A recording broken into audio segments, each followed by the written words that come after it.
Tere! Mina olen Ragne Värk ja kutsun teid kuulama saadet Mis täna söögiks, kus kõik keerleb toidu ümber. Nii, kas olete valmis? Alustame! Minu tänaseks vestluskaaslaseks on kokaraamatute autor, toidublogija ja toiduajakirjanik. Ta on kirjutanud hulgaliselt kokaraamatuid ja mitmed neist on jõudnud edetabelite tippu. Ma võin kinnitada, et tema raamatud on paljude perede igapäevased abivahendid. Lisaks raamatu kirjutamisele on ta ka ajakirja Oma maitse köögitoimetaja. Aga enne kokaraamatuid ja ajakirjatöid sai 2009. aastal alguse tema toidublogi Siit nurgast ja sealt nurgast. See on retseptidest tulvil veebikodu, kust leiab hulgaliselt häid retsepte. Tere tulemast, Mari-Liis Iroveer! Tere, suur rõõm on olla siin. Nii tore, et sa tulid. Tead, ma olen siin sotsiaalmeediast kõrvalt jälginud ja mulle tundub, et sul on tohutult erinevaid töid, koostööprojekte ja sa oled viimastel aastatel välja andnud ka väga palju kokaraamatuid, aga kõik sai alguse vist toidublogist. Jaa, kõik see vastab tõele, mis sa räägid, et see on muidugi huvitav, et kõrvalt vaadates tundub neid tegemisi nii palju, sest et kui sa ise oled kõige selle sees, tead ilmselt isegi, et sa lihtsalt teed seda ja ei taju, et seda kõike tegelikult on palju. Aga eks jah, et selle kokanduse teemadega tegelemisel on tõesti neid nišše ja nurkasid nagu nii palju, mida teha, mida on võimalik teha, kõik tundub nii põnev ja siis teinekord ongi nagu päris palju kogu seda kokandust. Et see vastab samuti tõele jah, et kõik sai alguse toidublogist.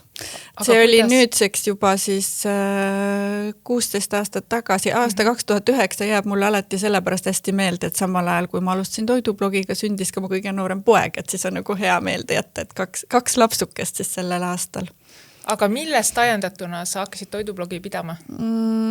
No, ütleme nii, et nii nagu see toidublogi, nii ka väga paljud teised asjad tegelikult elus on juhtunud mul kuidagi niimoodi, et nad ei ole nagu väga planeeritud, vaid nad lihtsalt on tulnud mu ellu, tundunud õiged sellel hetkel ja sealt edasi on hakanud kerima mingid väga kihvtid asjad. Et otseselt ei olnud ka planeeritud see asi, et ma hakkan nüüd pidama toidublogi. Et ma arvan, et minu lugu on tegelikult väga sarnane paljudele teistele, kes tollal alustasid. Et see toiduhuvi tekkis minul lastega kodus olemise kõrvalt tegelikult juba veidi varem ja siis ma hakkasin katsetama, proovima, rohkem tegema neile nagu värskest päris toorainest toitu, tellisin taludest endale, no, aga kõik see toit, mis sa sealt tellid, see päris toit nii-öelda tervislik on ju, ongi liha, kartul, porgand, nagu sellised ehedad asjad, et sellest head toitu teha, sa pead tõesti nagu vaeva nägema, lisama sinna igasuguseid maitseaineid, nuputama, et lastele ka hästi peale läheks ja kui mingid asjad eriti hästi õnnestusid, siis ma hakkasin neid lihtsalt kirja panema. Ja ühel hetkel sai see fail nagu päris suureks seal arvutis, et siis tekkis ka see toidublogindus, olid esimesed toidublogid juba olemas ja siis ma mõtlesin, et proovin ka, et mis seal ikka, et panen need kõik sinna veebi kirja, et siis on hea endal vaadata ja võib-olla kunagi lastel ka, et mis need perelemmikud olid. Ja noh, ma olin kogu selles bloginduses tegelikult esialgu nii võõras ja see netiteema oli ka selline, et jah, muidugi internet tollal juba oli ammu ilma olemas, aga kõik, et kuidas sa seda blogi kirjutad ja teed ja oma asju sinna üles paned. Et ega mina seda luues alguses ei saanud üldse aru, et kas see on nagu, kas kõik näevad seda. Ma arvasin, et see on nagu minu jaoks. Ja siis ta oli seal ja ma panin neid retsepte sinna üles ja ühel hetkel siis keegi kirjutas mulle sinna. Ja siis mõtlesin, et et kus ta selle üldse leidis ja kuidas ta sai sinna kirjutada, siis ma sain aru, et see on avalik ja kõigile nagu näha, et tagantjärgi tundub nii naljaks, et see oli ainult 16 aastat tagasi, et sa nagu ei tajunud nagu, et kuidas see asi tegelikult töötab, aga noh, nii oli, sest et ma ei mõelnud, et ma teen nüüd kohe suure toidublogi ja teen selle avalikuks ja tal ei olnud isegi algul nimeks Siit nurgast ja sealt nurgast, tal oli ka, ja ka veebiaadress oli tal väga jabur, see oli rabarberi ladinakeelne nimi, mis oli Reum Raponticum, et noh, praegu sellist nime oma toidublogile ilmselt ei paneks.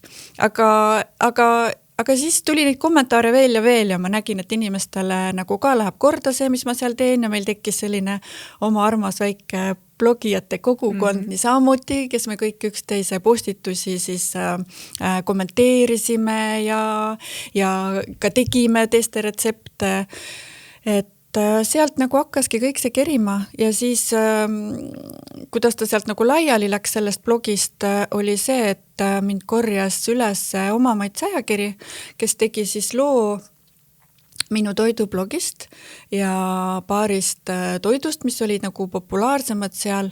Nad käisid mul kodus ja me tegime selle loo ja sealt sai siis alguse üks see nii-öelda hitroog mulle, mis läks nagu oma elu elama, mis olid rokkivad räimed, mis nagu tõesti elas täiesti oma elu, et mina enam ei kontrollinud, kus ta oli nagu igal pool.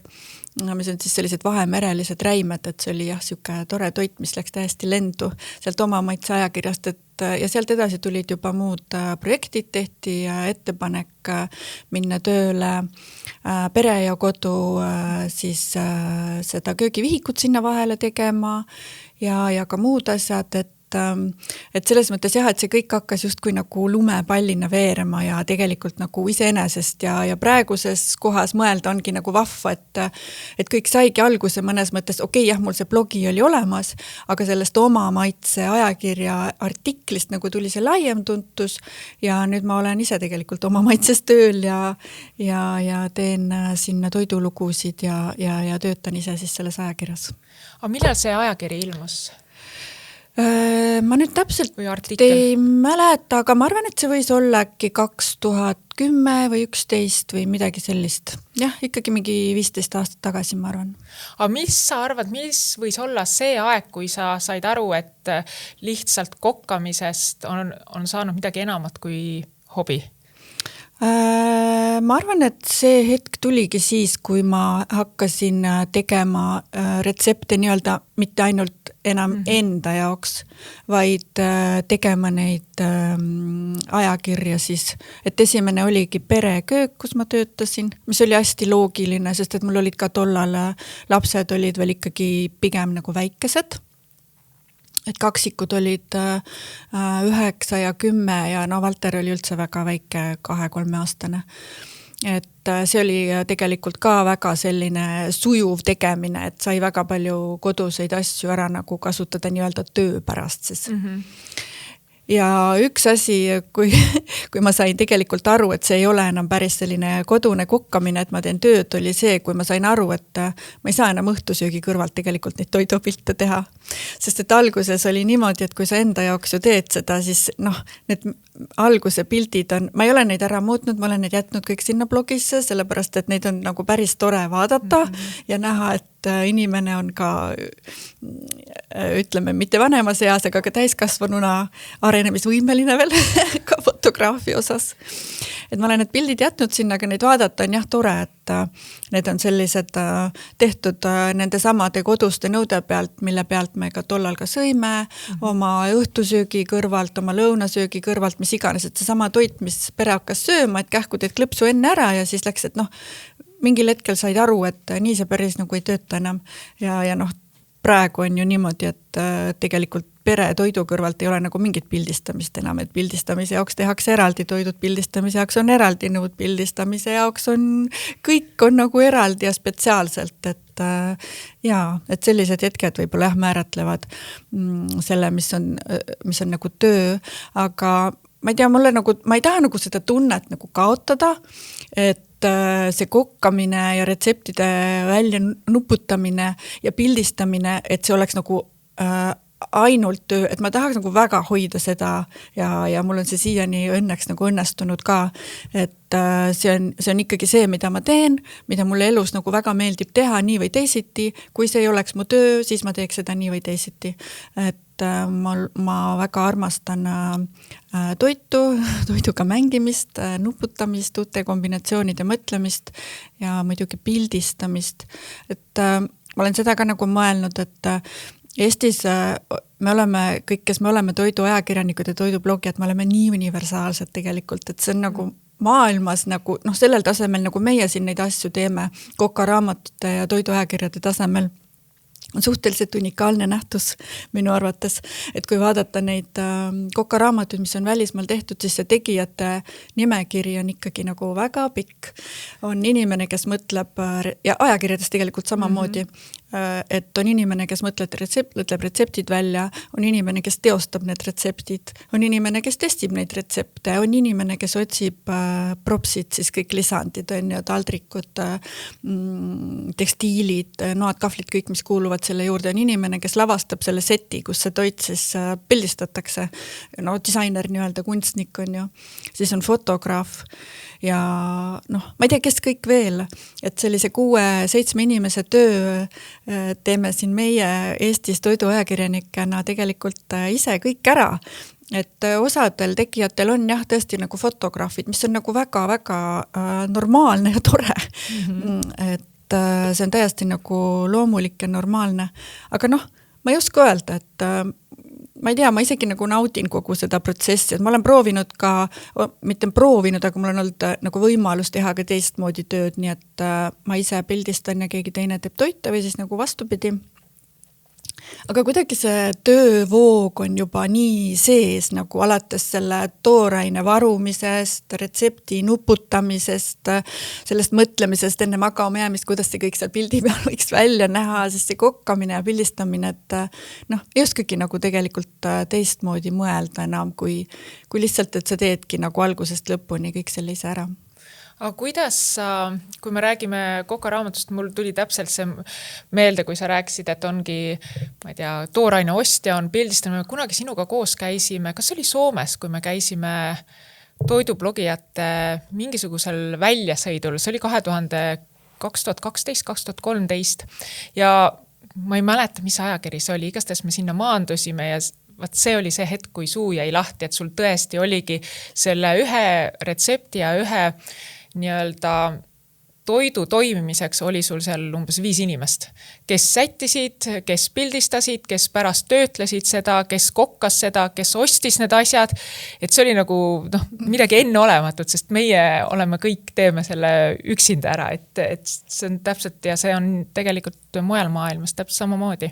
Aga kui ma sissejuhatuses mainisin seda, et sa oled tohutult kirjutanud kokaraamatuid, kui palju kokaraamatuid sa oled kirjutanud? Praegu on siin 4 kokaraamatut. Jaa. Ja mis see kõige esimene kokaraamat oli? Kõige esimene kokaraamat tuligi nagu üsna loogiliselt minu blogi põhjalt ja selle nimi oli Maitsev ja need olidki toidublogi siit nurgast ja sealt nurgast siis nagu hitid või kõige populaarsemad ja parimad sellised nagu palakesed. Et mis aastal see oli? See oli 2013 äkki. 13 aastat siis varsti tagasi. Ja, see oli 2013 ja. Ja siis ma olin jah, juba 4 aastat olin toidublogi pidanud, et sinna oli nagu parasjagu kogunenud ja oli nagu julgust ka siis nagu raamatuks see vormistada, et kui ma praegu mõtleksin, siis ajad on muutunud, et nii palju ongi nagu internetis, et et kas ma enam nagu blogi põhjal teeks kokaraamatut, ilmselt mitte, sest see kõik on seal blogis, on ju, et mis tast enam nagu kante vahele panna. Aga tollel hetkel oli see nagu väga loogiline samm ja siis oli palju neid inimesi, kes ei lugenud blogisid ja ei käinud niimoodi nagu internetis otseselt nagu retsepti otsimas, et see kokaraamat oli väga tore tegemine, vaatamata sellele, et retseptid olid mul olemas, oli ikkagi, see oli nagu nii suur töö minu jaoks, ma nii palju muretsesin, oli nii palju magamata öid, et see esimene lapsuke oli jah selline nagu päris siuke raske sünnitus, ütleme nii. Aga nüüd 2026 aasta, palju sa nüüd oled selle ajaga kokaraamatuid jõudnud valmistada? Sa oled ka e-raamatuid teinud? Ma olen teinud ühe e-raamatu. Ühe e-raamatu?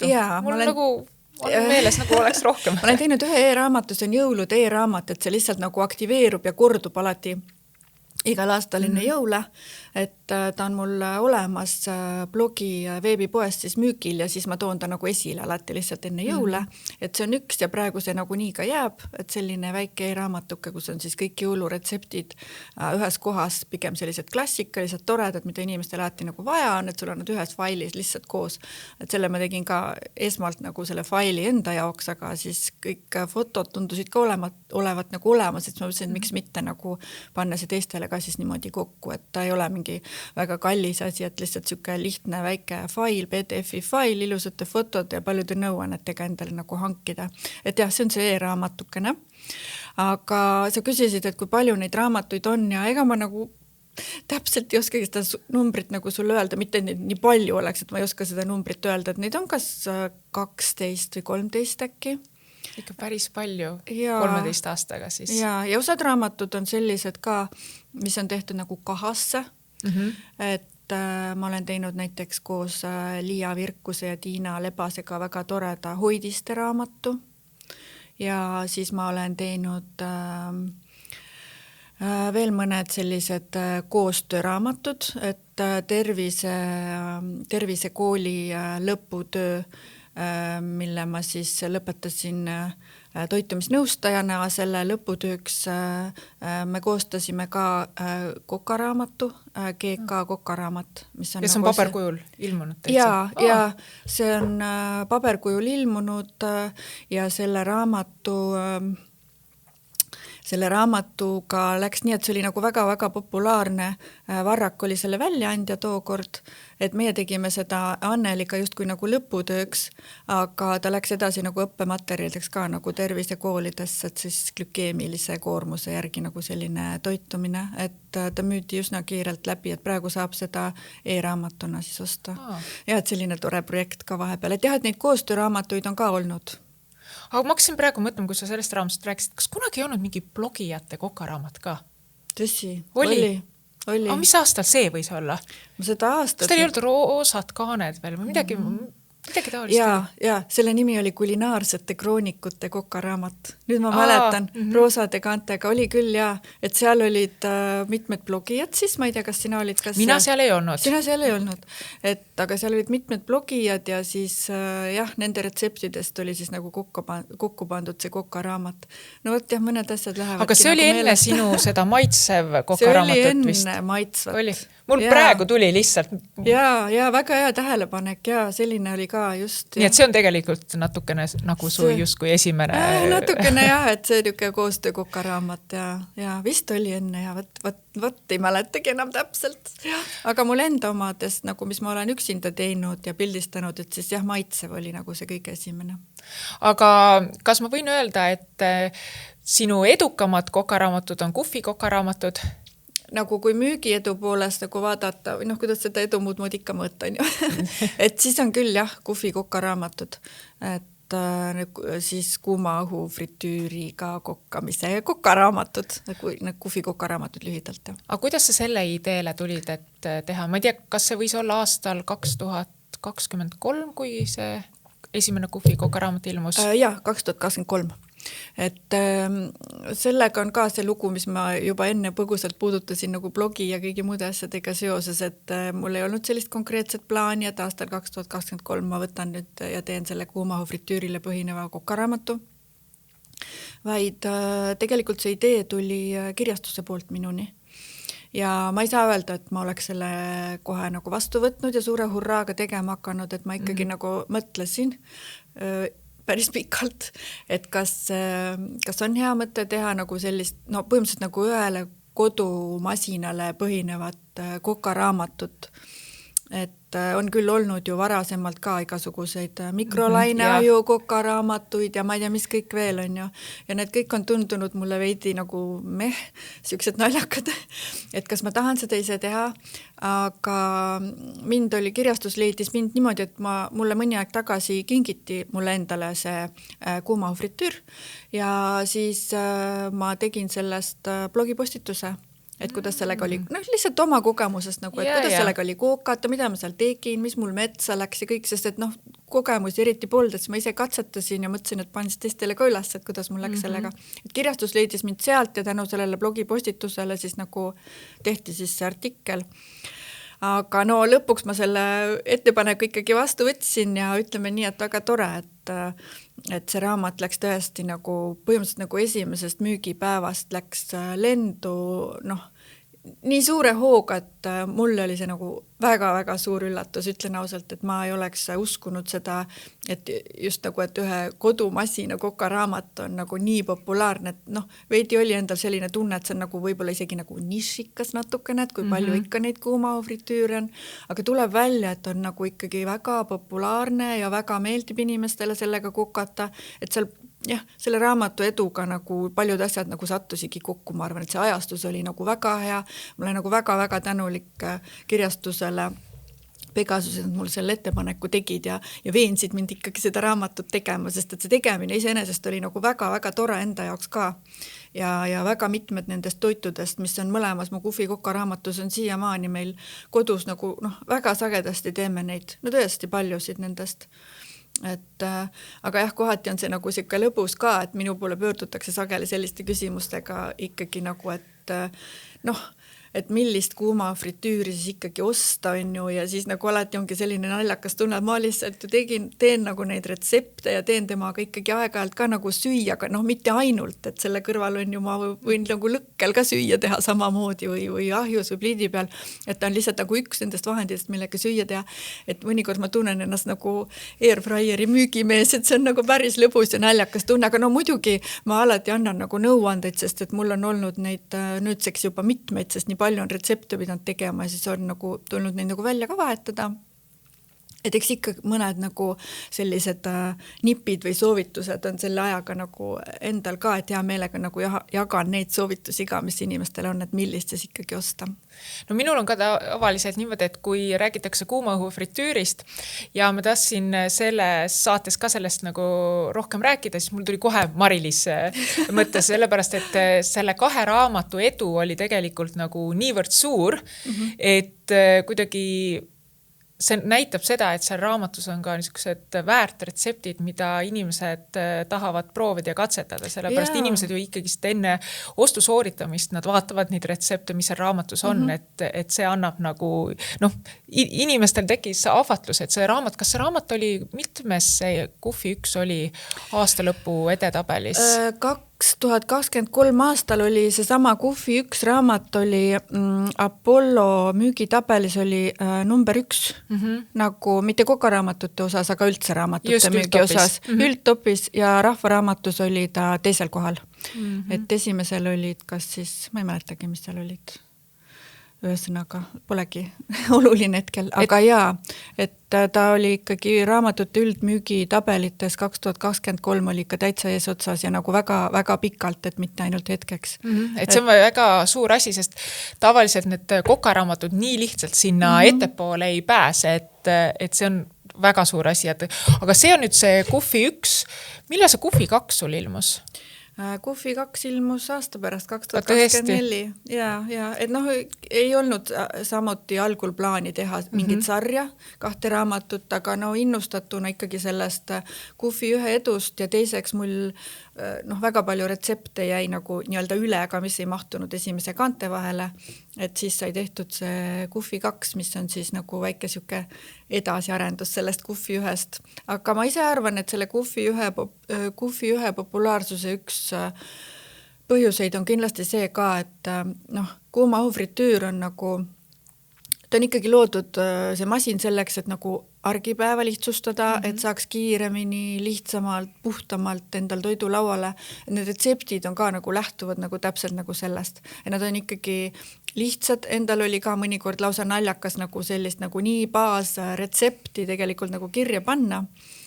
Aga tundub, et seda on ka vaja ja nagu hästi tore on minu arust see, et ta ei ole nagu lastele mõeldud kokkamise raamat, et ma tean, et väga paljud lapsed ja noored teevad ka selle järgi süüa, et see on nagu väga-väga tore, et kui saab innustada laps ja noori ka ja eelkõige innustada just selle lihtsusega, et on mingi baas, kust sa alustad, et sa mingeid lihtsaid asju oskad teha, kana küpsetada ja lihapalle teha, jahjukartulid ja sealt saab nagu alati edasi minna.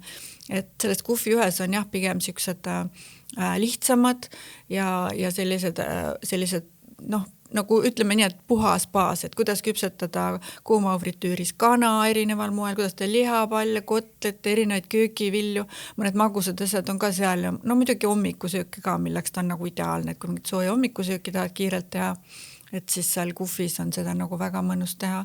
Aga 2 on jah juba selline veidi teistmoodi, et kuna baas sai juba 1 tehtud, siis siin on nagu 2 suunda, et üks on see, et nad on veidi nagu kergemad ja tervislikumad, sellepärast, et kuumahufritüür, kui ta tuli esialgu, siis nagu oli, et noh, sõna fritüür võib-olla veidi nagu eksitab, on ju, et ta nagu, oleks nagu rasvas praetud või nii, on ju.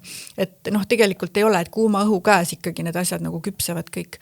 Aga et see 2 saigi tehtud nagu selle joonega, et seal oleks nagu sellised kergemad, et mitte nagu eriti nagu, noh, ütleme nii, et selles mõttes kergemad, et kõhule nagu kergemad, et rohkem köögivilju, kergemad lihad, kõik sellised mõnusad asjad, et need toidud oleksid kergemad ja samas ma tahtsin näidata ka seda, et see kuhvi ei ole kodus nagu selline, noh, selline üks asi, millele sa nagu peadki nagu kokkamisel nüüd kogu oma tähelepanu pöörama või mingisugune imemasin nagu, et ta nagu lihtsalt osa köögist, et nagu nagu ma võrdlen kas või nagu veekeetjaga on ju, et seal ka nagu ta lihtsalt on, sul seisab seal ja kui teda on vaja, siis sa teda kasutad, et nagu kogu oma tähelepanu ei ole ka mõtet nagu temale suunata, et selles kuhvi 2 ongi palju selliseid toite, mis valmivad nagu kombinatsioonis selle kuumahufritüüri ja siis näiteks pliidi või potiga, et nagu pasta näiteks, et keedad potis pasta, samal ajal kuumahufritüüris küpsevad mingid mõnusad köögiviljad, suvi, kõrts, baklažaan, tomat, pärast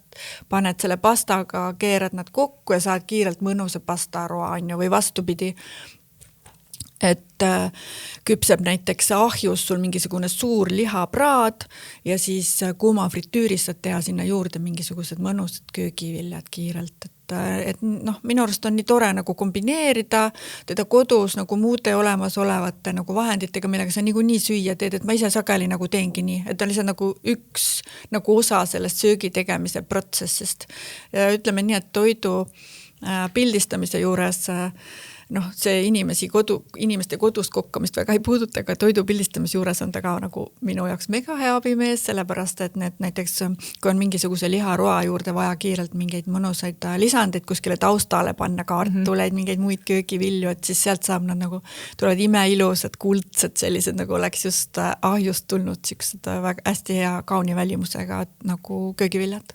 Kui me juba, sa rääkisid juurviljadest, kuidas sa kuumahufritüüris, kuidas on kõige parem juurvilju valmistada? Juurvilju on kõige parem valmistada, noh, täpselt niimoodi tegelikult nagu ka ahjus juurvilju. Et mina lõikan nad lihtsalt tükkideks, näiteks kartuli, porgandi, pastinagi, kaalikad, sellised segu juurviljad nagu, siis eraldi kausis teen nad kergelt õliseks, väga palju ei ole vaja nagu ilma õlita, ma ei soovita üldse juurvilju küpsetada, sellepärast, et siis nad lihtsalt nagu kuivavad ära. Et natukene õli või mingit meelepärast rasva, siis ürte, ma soovitan kasutada kuumahufritüüris alati kuivatatud ürte, et need õliga segunevad mõnusasti ja siis köögiviljade niiskuses lähevad nagu värskeks, et värsked ürdid võivad seal, kuna see kuuma õhu hoog on nii suur, esiteks nad võivad nagu lendlema minna, teis nad kõrbevad nagu kergelt ära ka. Et kuivatatud ürtide õli soolaga teen nad kokku, panen kuumahufritüüri ja siis küpsetan kuni on küpsed. Et umbes noh, oleneb nende tükkide suurusest ja sellest, mis seal täpselt parasjagu on, et kuskil 15-20 minutit, et siis peaks olema ilusti nagu küpsed. Jaa, et niimoodi ma neid teen, jah. Et ei midagi imelist. Aga sa ei pea jälgima, et ma ei tea, porgand küpseb kauem kui kartul või mingit sellist asja sa ei jälgi, et sa paned kõik? Ma panen kõik korraga, jaa, tegelikult ei jälgi. Et ütleme nii, et see, et kui see porgand küpseb teadupärast veidi kauem kui kartul, et kui ta seal on nagu veidikene krõmpsum, et ega see ei tee midagi, et pole nagu hullu, et või kartul on siis veidikene nagu pehmem jällegi, et ma arvan, et see on nagu täiesti okei. Et maitsvad on nad nagu ikkagi, no enam-vähem ühel ajal nad ikkagi nagu küpsevad, et lihtsalt tähtis on selle puhul nagu seda ka jälgida, et kui näiteks juurvilju seal küpsetada, et sageli topitakse see korv nagu liiga täis, et hästi palju nagu korraga saaks teha, et kuumahufritüüriga ongi see, et nagu väga suuri koguseid seal teha ei saa. Et pigem ikkagi need toiduained võiksid jääda nagu võimalusel ühekihina või maksimaalselt nagu kergelt üksteise peal, et mis on see point kuumahufritüüris, et õhk saaks nagu vabalt liikuda ja iga tüki ümbert nagu küpsetada. et siis jah, et ta ei oleks nagu liiga toiduaineid täis topitud ja ilusti õhk saaks küpsetada igast küljest neid tükke, et siis jah, pigem nagu õhukese kihina. Et jah, et tasubki nagu, et ütleme nii, et enne kui seda kellel veel ei ole seda kuuma fritüüri, et ja mõtleb, et kas osta, kas ikka on vaja, et ma alati nagu mõtlen ka seda, et või nagu soovitan, et mõtle nagu läbi oma nagu kokkamisharjumused on või kui mitmele inimesele sa kodus pead süüa tegema, et kui pere on nagu väga suur või siis sulle meeldib teha suuri selliseid hautisi, lihapraade või plaadikooke, et enamjaolt teed nagu selliseid asju, et siis tegelikult võib-olla ei olegi vaja seda üldse. Et ütleme, et selliseid suuremaid kooke, küpsetisi, neid ikkagi ma teen ka ahjus. Et neid küll saab teha seal kuuma fritüüris, sest on ikkagi nagu ahi. Aga pigem ma neid teen ikkagi ahjus ja samamoodi siis mingid, ütleme nii, et liha hautamiseks ta kindlasti ei sobi, et kõik pajaroad küpsevad ikkagi kas ahjus või pliidil või kui on suuremas koguses vaja toitu teha, siis ma lähen ikkagi ka nagu ahju teed. Aga ütleme jah, nii, et kõik, kui on nagu väiksem pere või väiksem inimeste arv parasjagu söömas või kui on toit, mis kiiresti valmib, mida sa muidu praeks, röstiks, küpsetaks ahjus, et siis see masin on suurepärane. Aga sa mainisid ennem terve kana küpsetamist. Kuidas sellega sa saad hakkama? Kas ma mainisin terve kana küpsetamist? Kas sa ei maininud? Enne nagu sa Võib-olla rääkisid. mainisin. Ma ei tea, kas ma mõtlesin tervet kana. Aga väga hea, et sa selle teema üles tood. Sellepärast, et terve kana saab küpsetada kuuma fritüüris tealt väga hästi. Ta küpseb seal ära, jääb pealt krõbe, sest mahlane, kõik on hästi. Aga seal tuleb nagu mingeid asju ikkagi jälgida. Esiteks peab see kana olema pigem väike, et ta mahuks sinna kuuma fritüüri ära, et see kuuma element, mis tavaliselt on siis nii-öelda lae all nendes kuuma fritüürides, et ta ei oleks liiga seal kana vastas ja nii-öelda ei kärsataks seda pinda ära. Teiseks ma räägin ühe lõbusa loo, see ei puuduta mitte kana, aga parti.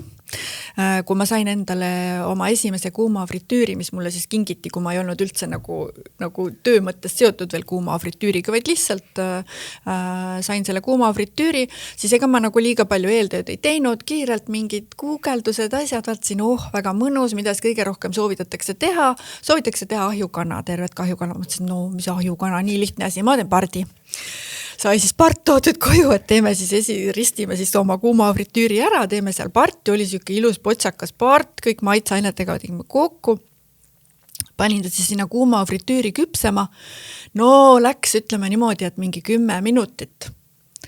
Kui hakkas siis nagu mingi meeletus särin ja plärin ja see lõhn, mis sealt nagu tuli, oli lihtsalt selline, et mu tütar jooksis mööda korterit ringi ja avas uksi aknaid, ütles, et mis see on, ma lihtsalt ei suuda, see on nii õudne. Et seal oli nagu see pardi rasva küpsemise lõhn, pluss siis nagu kerge siuke kärssamine. Ja see oli nagu aps, sellepärast esiteks see part oli nagu liiga suur, teiseks nii rasvast lindu ei ole üldse mõtet seal teha või üldse nii rasvast liha.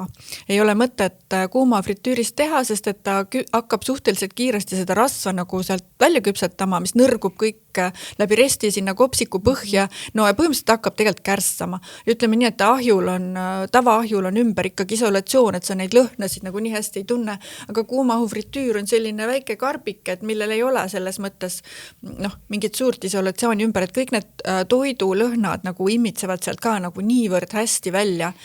Et ütleme nii, et see pardi küpsetamine nagu jäi siis selle 15 minuti tasemele, et edasi küpses ta valmis ahjus.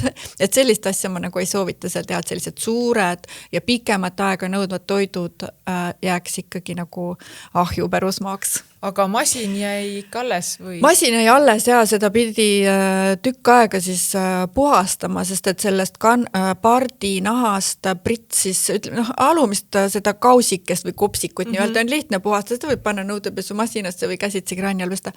Aga see ülemine, siis see kuuma element nii-öelda, see spiraal, mis seal kohal on, et sinna ta päris koos ei olnud selle pardiga, aga ütleme nii, et seda pardi nahast hakkas nii palju ikkagi rasva pritsima, et ta pritsis nagu täiesti täis kõik selle kuuma elemendi ka ja see rasv kärssas seal ja et seda siis puhastada, et see oli üks nagu korralik siuke päevane ettevõtmine. aga ütleme nii, et kas sa, kui sa nüüd seda kana teed, ütleme parti ei tee, selle me saime selgeks. Kui me kana teeme, kuidas sa selle krõbedaks saad või kuidas sa et ta läbi küpseb korralikult ja.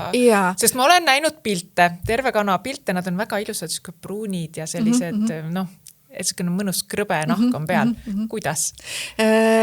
No see ongi nagu see küpsetamise teema, siit tulebki nagu väga oluline vahe näiteks, kui inimesed mõtlevad, et siuke karbike nagu on sul mikrolaineahi, et kuidas ta saab krõbedaks teha, et mikrolaineahjust kana ilmselgelt tulebki siuke hall ja valge välja, sest et ta ei pruunista. Aga kuna kuumaõhu fritüür on, et ma nagu alati rõhutan seda, et tulebki suhtuda temasse lihtsalt kui ahju. Ahjus läheb ka kana nahk ilusti krõbedaks, kui teda piisavalt kaua küpsetada.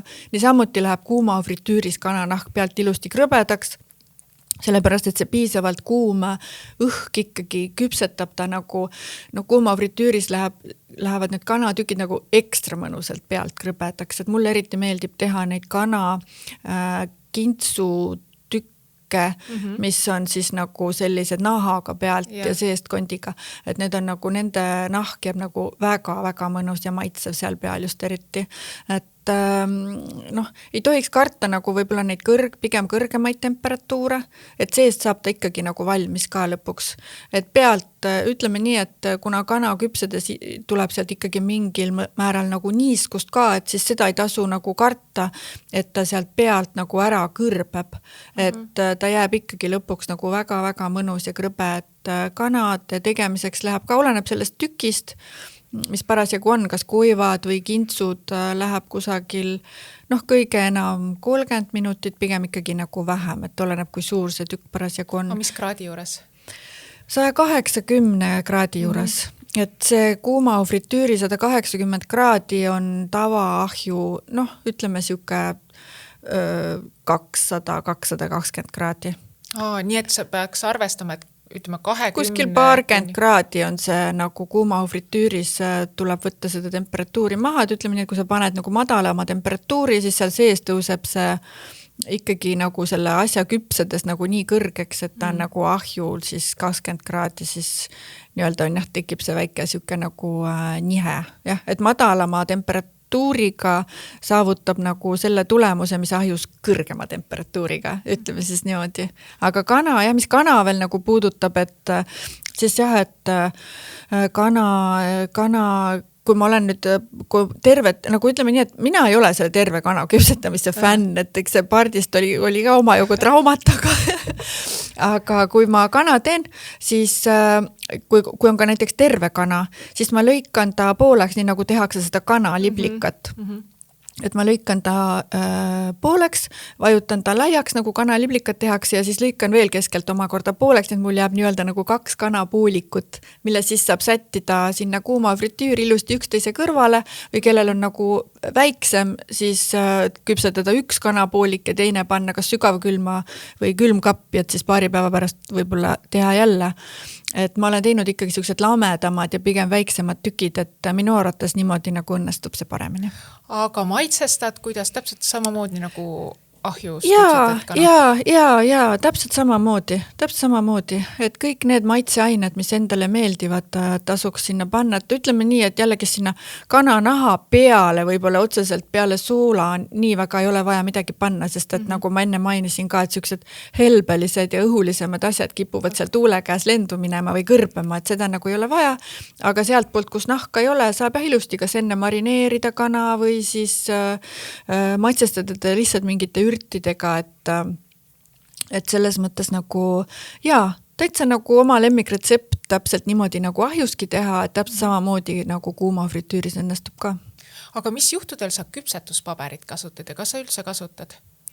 Küpsetuspaberit mõnikord ikka kasutan, et siin on nüüd tootjatel on alati, et kes nagu ostab endale uue kuuma fritüüri, et alati ikkagi tasuks nagu läbi lugeda see manuaal, et see tundub küll nii tüütu, aga et mõnikord on seal isegi välja toodud, et selle küpsetuspaber ja fooliumi kasutamine, et erinevatel tootjatel ta veidi on nagu erinev, aga ma kasutan mõnikord, aga siis ei saa see temperatuur seal kuhvis ikkagi minna nagu väga kõrgeks, et üle 220 pigem mitte, et siis nagu hakkab see küpsetuspaber, kui ta on nende kuumade osade vastased, siis ta võib ka hakata nagu võib-olla kärssama äkki kergelt. Ja teine asi see, et kui see kuuma fritüür on tühi, ja siis nagu teda kuumutada ja seal on lihtsalt see küpsetuspaber ilma toiduta, et ka kindlasti mitte, et siis ta hakkab ka seal ringi lendama ja võib vastu seda kuuma elementi minna ja põlema süttida. Aga mingite toitudega koos kindlasti, näiteks hommikuti, kui teha justusaiakesi endale, ütleme niimoodi seal või midagi sihukest väikest, et siis selle alla nagu pole nagu mingi küsimus küpsetuspaberit panna, et see sulav juust ei ujutaks nüüd siis seda kuuma fritüüri üle ja pärast ei peaks jälle pesema teda, et ta kaitseb nagu selles mõttes nagu mingitel puhkudel, aga ütleme nii, et kuuma fritüüri väga suur pluss ongi see, et see kuum õhk nagu ringleb seal ja pääseb toidule igast küljest ligi, et selles mõttes tuleb ikkagi nagu arvestada, et kui nagu panna näiteks oma kanakuibade alla, küpsevate kanakuibade alla see küpsetuspaber,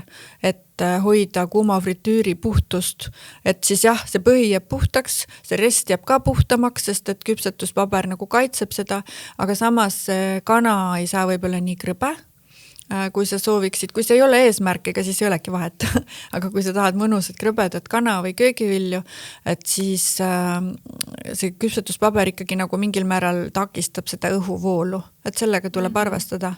Aga mõnikord, kui ei ole nagu oluline mingi väga krõbe tulemus, vaid lihtsalt näiteks on vaja midagi, seal on väga mõnus näiteks soojandada eelmise päeva toitu, et siis küpsetuspaber toidule alla panna nagu täiesti okei. Aga kui ma mõtlen, sa oled nüüd nii palju erinevaid soovitusi ja nippe jaganud siin, nüüd kui, ma ei tea, on inimene, kes alles sai kuuma õhufritüüri või pole kaua kasutanud seda, mis on veel mingid kindlad nipid või soovitused, mida sa algajatele, kasutajatele soovitad? Ja ühte ma mainisin juba, mis on see, et kindlasti ei tasuks liiga palju toitu korraga panna sinna kuuma fritüüri, et kui on vaja rohkem korraga teha ja ei ole mujal võimalik teha, et siis pigem võib seda küpsetada kahes osas näiteks, et teed ühe portsu lihapalle valmis, need ei võta kuigi kaua aega, küpsevad umbes 10 minutit seal ja siis teed järgmise portsu. Kui on vähem inimesi söömas, pole probleemi, saab ühe korraga hakkama, et see täis ladumine ei ole nagu hea mõte, vaatamata sellele, et tundub, et siia mahub ju nii palju asju, et see kopsik nii-öelda või see kauss on ju nii suur, siis tegelikult ikkagi restil võiks olla pigem nagu ühekordne kiht toitu. Ja teine asi on see, et nagu ikkagi nagu, ma tean, et see tuleb kasutamiskogemusega, aga ikkagi nagu tuleks nagu ikka julgelt peale minna.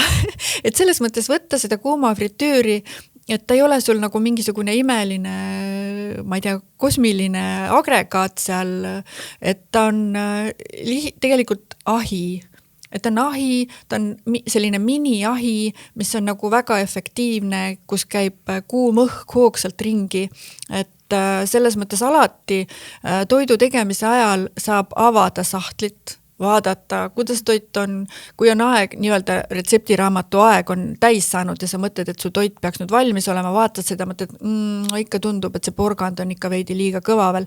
Pane ka sahtel kinni, küpseta veel 5 minutit, et pole hullu, sest et need masinad on nagu erinevad, sellepärast on nagu väga raske anda nagu minutites nagu väga täpseid juhiseid. Et selles mõttes ikkagi nagu, et nagu väga nagu, ütleme nii, et teda ei tasu nagu karta, julgelt kasutada, midagi hullu seal juhtuda ei saa, lihtsalt mingisugused arvestada alati sellega, et õhk liigub seal päris kiirelt ringi, et ütleme nii, et kui näiteks teha, ma rääkisin nendest juustusaiadest, et kui mingeid võikusi või mingeid juustuga kaetud, mingeid gratineeritud asju teha, et alati tasuks nagu kasutada peal mingit resti. Et see juustuviil muidu lõpetab seal ühes kuuma fritüüri otsas ja sai teises otsas, et nad lihtsalt nagu lendavad laiali. Ja siis üks asi veel, et kes on siin värske kuuma fritüüri omanik, et siis kindlasti märkab ja kui guugeldab ja vaatab, et on müügil hästi palju erinevaid lisavidinaid ka, mida on võimalik nagu hankida endale alates seal vormidest, ma ei tea, tangidest, igasustest, ma ei tea, šašlõki varrastest, et need on kõik väga toredad asjad, kui sa leiad, et sa hakkad nendega süüa tegema ja sul oleks kindlasti vaja neid, aga esmalt tasuks üle vaadata oma kodused kapid, et äkki sul on selliseid väikseid vorme juba niigi olemas, mis mahuvad kuumafritüüri, sellepärast, et tegelikult kõik keraamilised, klaasist, silikonmaterjalist, kõik, mis on lubatud ahjus kasutada, kõike seda võib kasutada kuumafritüüris. Ainuke asi, mis võib takistuseks osutuda, on see, et ahju mõeldud nõud on tavaliselt nagu suuremad. Et kuumafritüüris on see pind suhteliselt väike, et see nõu peab nagu sinna mahtuma. Et mina ise näiteks kasutan seal 18 sentimeetrise läbimõõduga lahti käivat koogivormi küpsetamiseks, mis sobib nagu ideaalselt suuruse poolest. Suurematesse sobib isegi 20 sentimeetrise läbimõõduga küpsetusvorm, et ei ole vaja osta. Kui on olemas sellised nõud, et ei ole vaja spetsiaalselt osta, siis näiteks ideaalne on kasutada seal ramekin vorme väikseid, igasuguste munaroogade, muffinite, selliste asjade küpsetamiseks. Et jah, et ei ole vaja osta endale suurt varustust kokku, et esmalt tasuks siis vaadata nagu oma olemasolev seis üle, et ehk saab sealt nagu midagi kasutada. Issand, ma sain ju küll väga palju nõuandeid endale ka. Kuule, aga ma arvan, et paneme selle osa lukku ja hakkame retsepte jagama. Teeme nii. Nii, ja käes on nüüd retsepti osa, me natuke eetriväliselt rääkisime ka, et sa oled põhimõtteliselt 2 aastaga teinud 4 kokaraamatut. Jah, kuidagi niimoodi tõesti juhtus viimasel ajal, et need kõik asjad sattusid niimoodi järjest tulema, aga no nagu näha, inimvõimetel ei ole piire, nii et siin nad on. Aga see, kuidas keeta muna on su viimane raamat siis? Kuidas keeta muna on kõige värskem ja see ilmus eelmisel kevadel. Aga teate, kui sa kokaraamatust rääkisime, kas see kokaraamatu valmise protsess on sul ajaga ka kuidagi muutunud või? Tegelikult ei ole. Ei ole, et see on ikka endiselt nagu sama, et mina teen tavaliselt niimoodi, et panen kokku esmalt nagu failina selle struktuuri, mis ma mõtlen, et mis seal nagu olla võiks nagu peatükkide kaupa, et sellised suured pealkirjad ja sellised nagu ideepojakesed, mis mul kõik nagu pähe on kogunenud, et need panen kõik sinna faili kirja, siis sealt hakkab järjest nagu edasi kerima ja järjest täpsemaks minema, et nii ta ikka nagu käib, jah, et ütleme nii, et mõned retseptid sünnivad tõesti nagu mitte nagu peas, vaid lihtsalt nagu pliidi taga ka, et siis kui mõni hea idee tuleb parasjagu, siis tuleb see ka kohe sinna faili kirja panna ja siis pärast muidugi mitu korda üle katsetada, et selles mõttes ma ei saa öelda, et see kuidagi muutunud oleks. Aga kui palju sa päevas jõuad retsepte teha, üles pildistada ja valmistada? Vähe. Jaa, vähe. Et ütleme nii, et see päevane nii-öelda produktiivsus ei ole kuigi suur, aga ma ei tahaks ka nagu, ütleme niimoodi nagu vorpima hakata nii-öelda neid asju. Et pigem ma nagu ütlen, kui ma näen, et ma ei jõua, et ma ütlen ära nagu lihtsalt mingeid asju, et ma ei jõua seda teha, aga niimoodi kuidagi ülejala nii-öelda toota.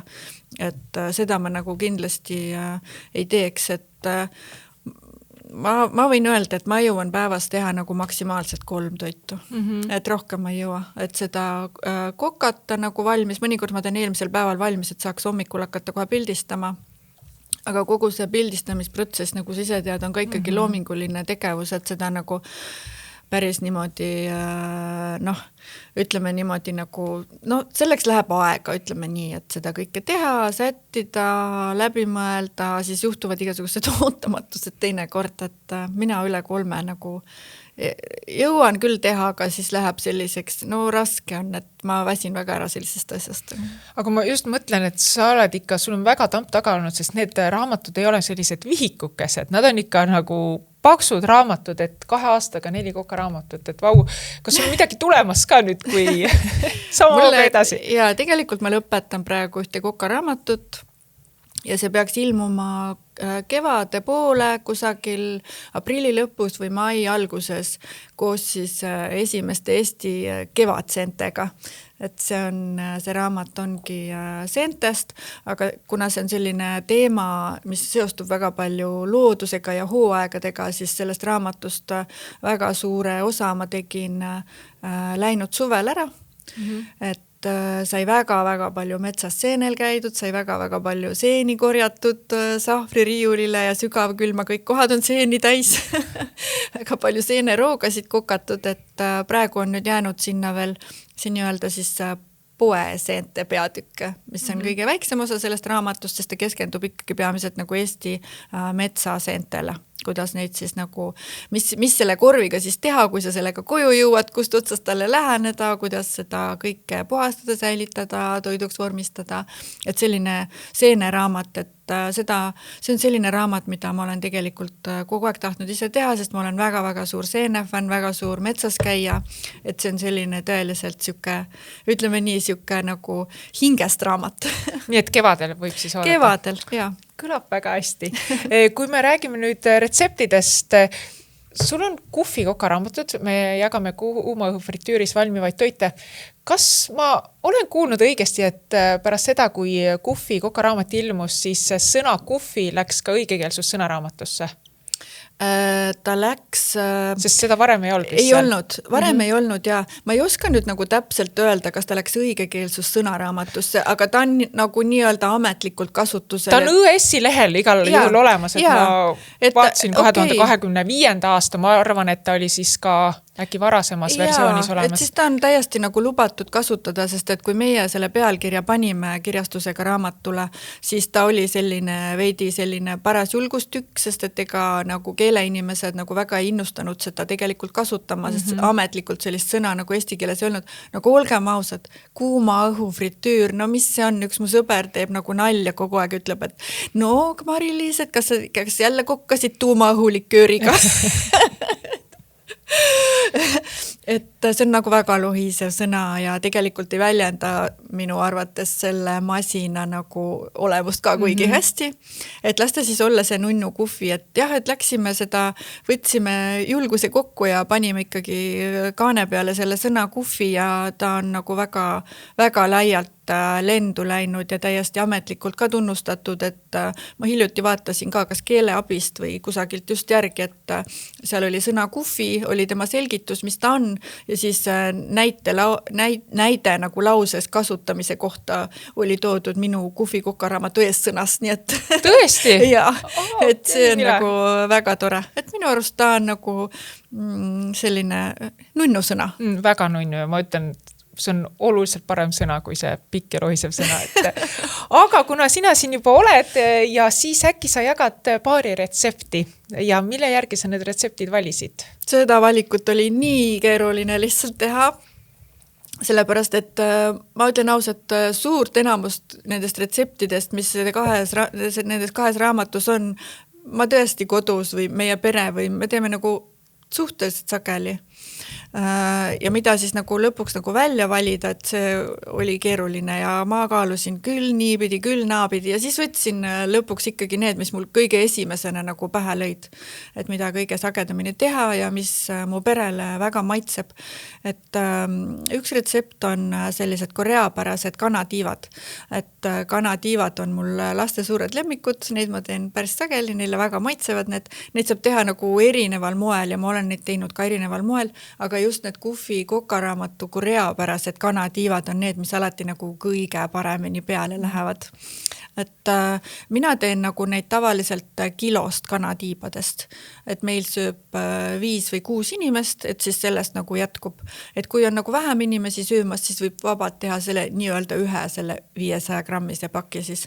Et kui mina teen neid nagu 2 pakist kanatiibadest, tavaliselt on 500 grammi kaupa pakendatud, siis ma pean neid neid küpsetatakse 2 osas, ma jõuan veel sinna juurde, aga selle nii-öelda esimese küpsetamise peab tegema nagu 2 korda lihtsalt seal Kuhvis, et see võtab nagu veidi rohkem aega, aga kogu see toit kokku võtab kuskil 45 minutit, nii et minu arvates on see nagu väga okei.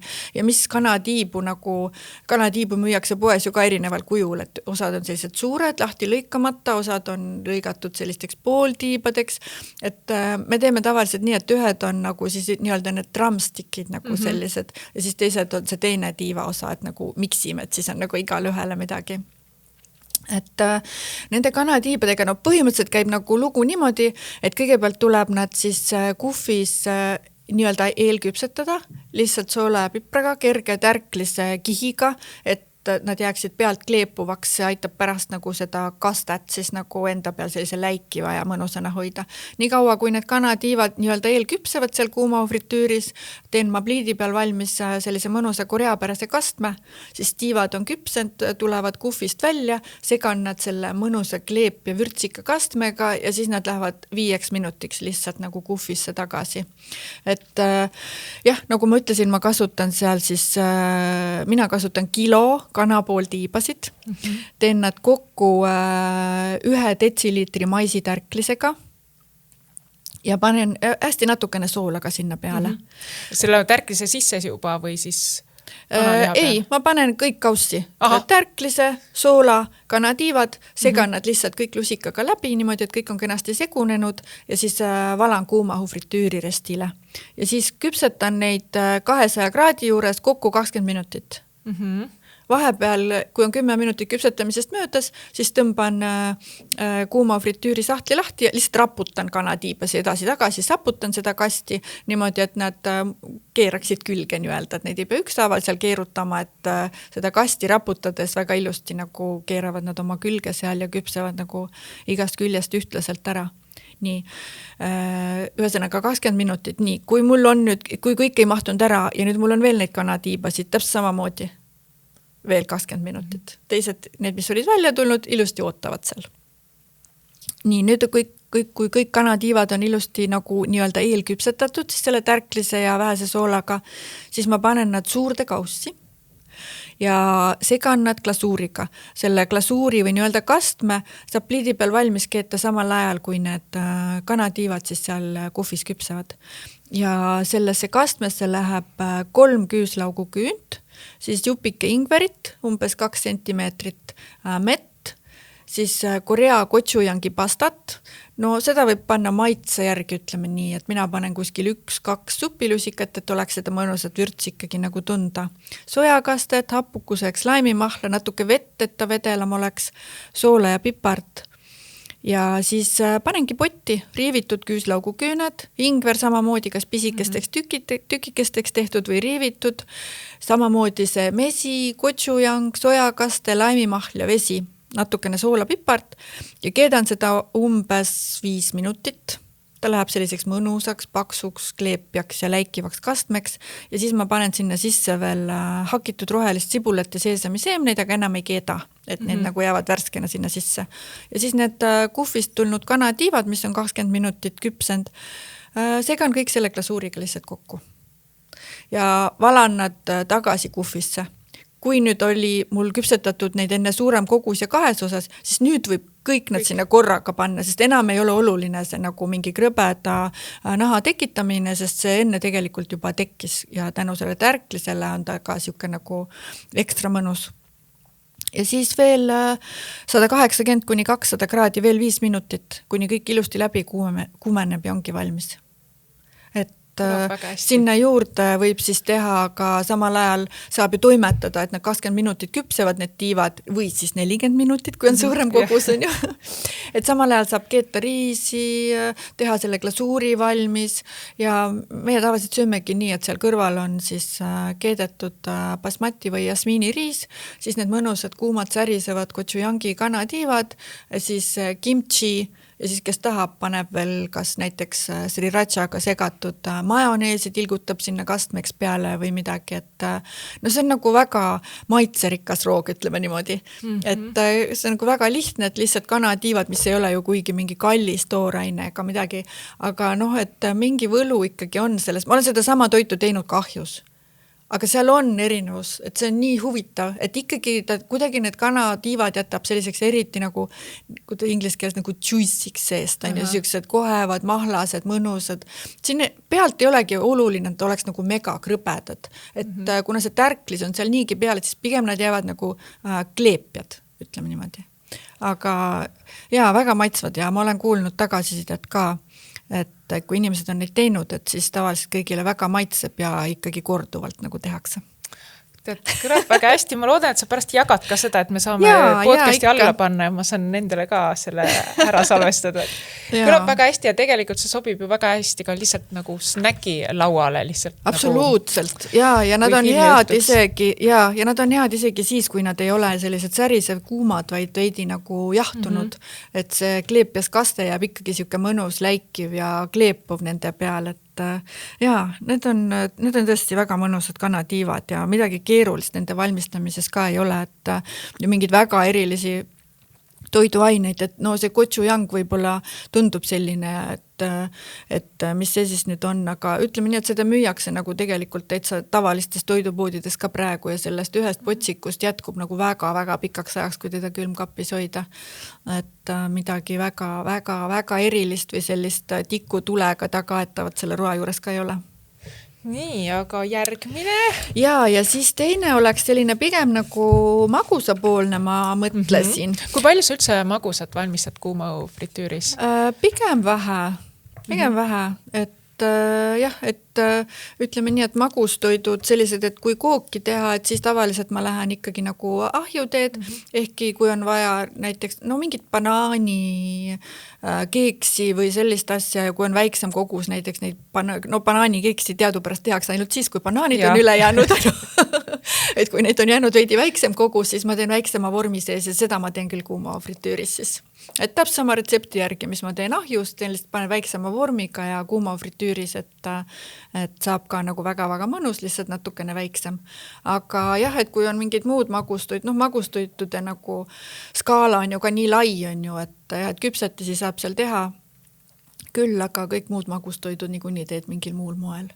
Aga üks selline maius nii-öelda nagu, mida ma teen küll seal nagu väga sageli ja mis maitseb mulle väga ja meie perele ka on siis nagu sõrnikud, et kui tavaliselt ju sõrnikud, see kohupiimasid pätsikesed on ju, et tavaliselt praetakse siis pannil või ja õli sees, et siis nende puhul tegelikult seda rasvainet üldse vaja ei ole. Mitte, et ma oleks mingi rasvapelgur või rasvapõlgur, aga kõik asjad ei pea ju ka ujuma rasvaga, on ju, et saab ka nagu lihtsamalt, et selles mõttes need kuhvisõrnikud ei ole nagu võib-olla klassikalised sõrnikud, aga kui koostisosasid vaadata, siis selle järgi nad igatahes nagu on sõrnikud ja nad on ülimõnusad kas hommikusöögiks või magustoiduks, suvel värskete marjadega, talvel mingi moosiga ja vaat neid ma küpsetan küll nagu sellises lisavarustuses, mis on siis, need on tegelikult ahjule ka müüakse silikoonist siis nagu muffini vormid. Et nende sees, et võib olla spetsiaalselt kuhvi omad müüakse või siis täiesti tavaliselt, mis kodus niigi on olemas.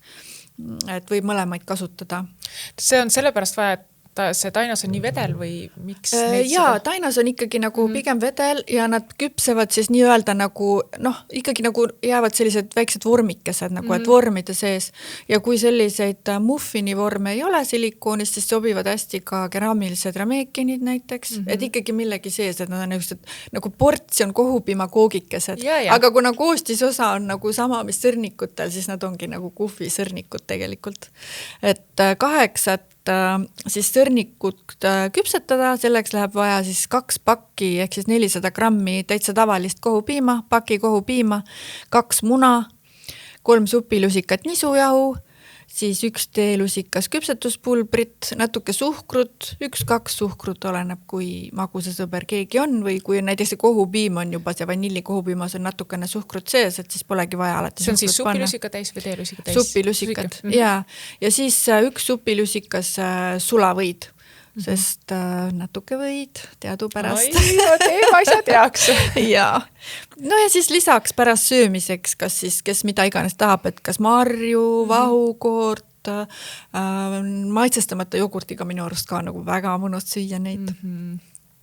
Kõik need ained, mis ma üles siis lugesin, kohupiim, muna, jahu, küpsetuspulber, suhkur ja sulavõi, tuleb lihtsalt kas lusika või kahvliga kausis ühtlaseks segada.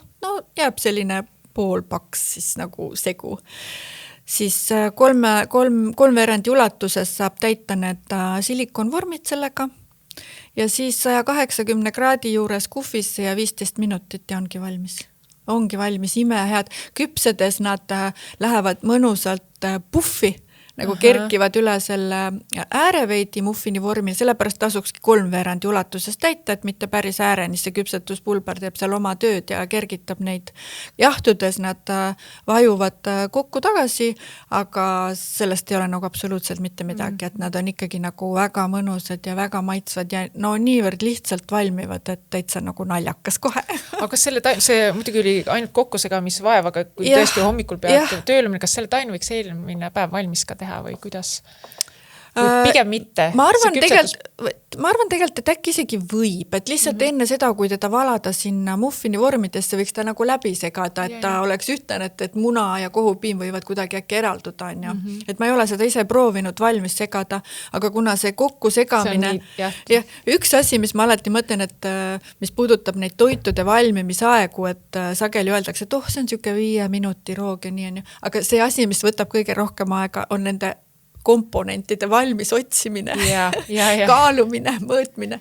Et kui tõesti hommikul soovida neid endale teha, et siis võib-olla mitte see tainas valmis teha, äkki paneks need nagu asjad. Et see kohupiim on sul kohe seal ees, munad sa tead, kus on, paned kaussi valmis, kui vaineid näiteks selle jahusutsu ja suhkru ja küpsetuspulbri, et see on sul kausis juba olemas, et nagu nii palju ette mõelda. Et need on nagu väga mõnusad ja minust nagu nii mõnus siuke tervislik ka, et nii palju valku ja siuke tore, siuke tänapäevane hommikusöök / magustoit. Ja kohupiimasõrnikud on ju alati head. Alati mõnusad, nagu see on nii kindel valik minust. Kellele ei meeldiks? Kellele ei meeldiks kohupiimasõrnikud täpselt ja kuuma fritüüri abiga saab nad nagu veidi teisel moel, sest nad on küpsetatud nagu vormides, aga siiski nagu väga-väga mõnusad ja nad ei ole nagu nii rasvased. Kõlab väga hästi. Kas need olid mõlemad retseptid need olid teisest Kufi kokaraamatust? Need retseptid mõlemad on tegelikult... need on Kufi esimesest raamatust. Kõlab väga hästi. Kuule, aga mul on selline küsimus, et kas sa vastlakuklit sööd? Ma söön vastlakuklit, ja vastlad on ju õigus peagi ukse ees, et ikka söön. No väga hea, et meil on järgmisena toidutest ja siis testimises on vastlakuklid. Tore!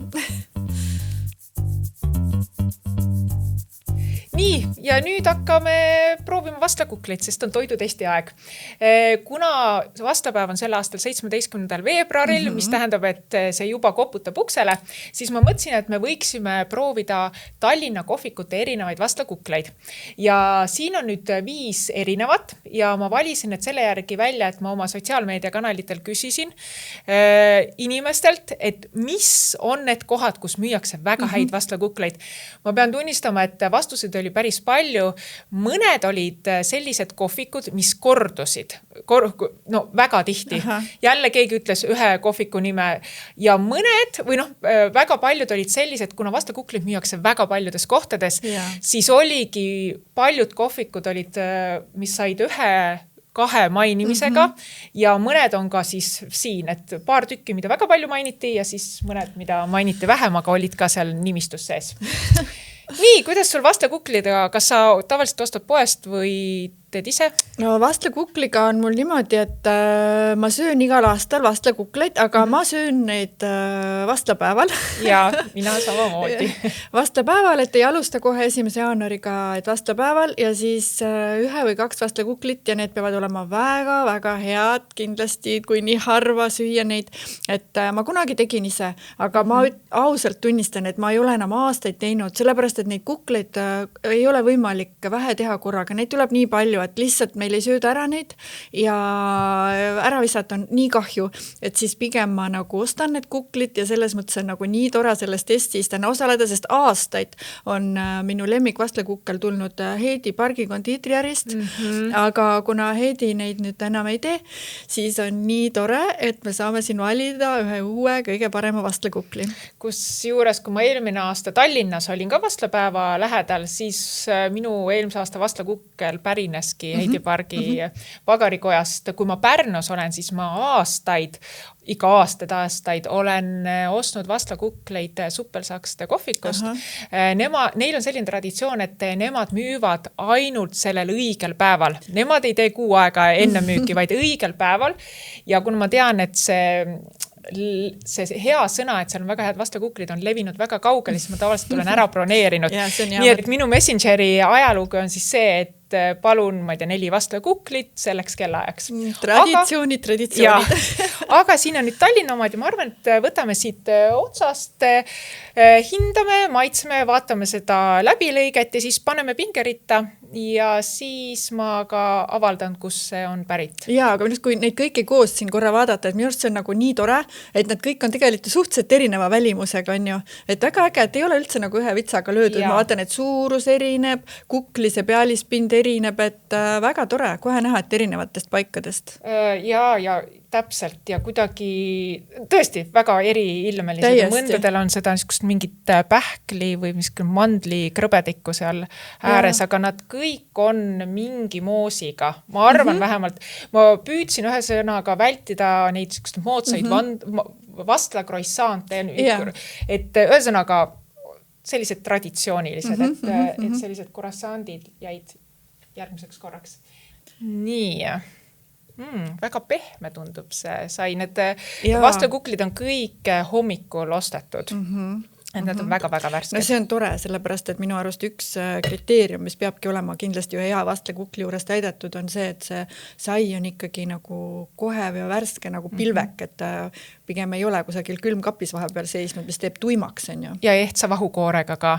Mulle tundub siin, kui ma läbilõiget vaatan, siis kardemoni minu tükis on kindlasti kardemoni tükikesed siin sees. Ja, et see on kardemoniga sai siis. Just. Ja neid on päris palju ja see moos tundub mulle nagu visuaalselt, et see on kirsimoos. Mulle tundub ka kirsimoos, kuigi oligi kirsi ja pohlaga oli need põhilised. Vahukoor on minu arust väga mõnus, parajalt kohev ja siin ei ole talle pandud vist mitte mingisuguseid lisandeid, toorjuustu ega kohupiimaga, et lihtsalt on puhas vahukoor. Ja väga maitsev on see vahukoor. Ja, et ta ei ole liiga magus, et vist natukene on vaniljat ainult pandud, mulle tundub, ja õige vähe suhkruta. Tead, see on mu esimene vastlakukkel sel aastal. Sama. Ei ole üldse halb. Ma ei teagi nüüd, mis see ees on ootamas, aga üks asi, et minu arust see kirsimoos, et ütleme nii, et muidugi see kõik on nagu väga nagu subjektiivne, aga minu jaoks hea vastlakukli moodustabki nagu see kohev nagu pilveke see sai, mis ei ole liiga raske, siis kreemine vahukoor, mis ei ole liiga magus ja mingi hapukas moos sees, et just kas kirsi, pohla või midagi siukest, et õunamoosi väga ei kujuta ette on ju vastlakukli sees. Et siin on need kõik komponendid kindlasti olemas. Võib-olla see moosi võiks olla suutsukene rohkem. Mina tahaks ka sellepärast, et ma lõikasin selle poole veel pooleks ja seda moosi oli mul natuke liiga vähe. Hästi vähe, et seda võiks nagu olla enam-vähem iga sampsus ikkagi, mis sa võtad, aga teda on nagu veidi vähe siin. Kas sa paned tähele, kui me vaatame neid vahukoore värvuseid, siis see esimene, mis me praegu proovisime, on hästi hele, võrreldes näiteks teisega, mis me hakkame proovima. Ja, et see järgmine on nagu kollakum veidi on ju. Aga me paneme selle praegu esimeseks, sellepärast on ainuke, mis me proovinud oleme. Kas sa oskad öelda, kus see pärit on? Ma võin vihne anda, et ma ei ole varem seal ise käinud. Ja see nii-öelda vihjene öeldi, paar mainjat olid, kes seda kohta mainisid ja ma täitsa huviga läksin sinna. Ma tõesti ei oska arvata. See on Nõmme köök ja kook. Ohoh, võt siis. Et ma läksin siia sisse, see oli selline väga nostalgiline kohvikuke, seal olid hästi lahedaid küpsiseid pirukaid, et hästi selline nostalgiline koht. Vana kooli kuklike. Ja selle kukli hinnaks on 3,80. Nad üldiselt jäidki see 3-4 euro kanti kõik, et sellises suhteliselt ühes hinnaklassis. Nii, aga paneme siis praegu esimeseks. Teeme nii. Nii, ma võtan selle noa ja võtame teise. Nii. Ma lõiksin nüüd tagurpidi selle, aga nii. Pole hullu. Nii, palun. Nüüd on kirsimoosiga. Ja, samuti. Kirsimoos tundub olema väga populaarne täidis vastlakuklites, vähemalt seni nende kahe põhjal. Siin tundub seda täidist nagu ikka rohkem olevat. Tundub natuke rohkem olevat. Ma ei näe siin saia sees ausalt öeldes kardemoni. Siin vist ei ole. Siin ei ole, ja. Nii et kõigile midagi. Et on ju osad armastavad, aga osad jätavad vastlakukli vahele, kui näevad, et seal on kardemon sees. Ja. Põhjamaades on see nagu väga levinud, et see, ma tean, öeldaksegi niimoodi, et kardemon teebki vastlakuklist vastlakukli, muidu ta on lihtsalt üks saiak, on ju.